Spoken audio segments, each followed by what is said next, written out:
Welcome to Crypto Minute, your Bitcoin and crypto analysis and news. My name is Kris. Let's do it.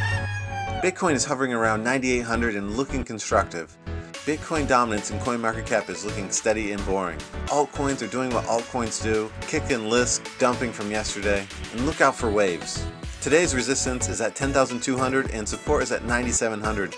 Be aware of a possible dump to 9,500, but today's forecast is sideways constructive action, not financial advice. Tom Lee says that we are going to go to 40K before the Dow Jones does, but others are calling for a painful dump in the near future.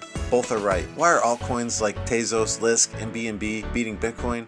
Because trade has got to trade. Chain Analysis has an increasing relationship with the US government. So all these guys know what you do with your crypto, so don't be evil. Crypto fact: sharding is a technique of scaling the Ethereum blockchain for faster transactions, not to be confused with sharding. If you enjoyed it, support it. Thank you so much. Have a fucking awesome day. See you guys soon.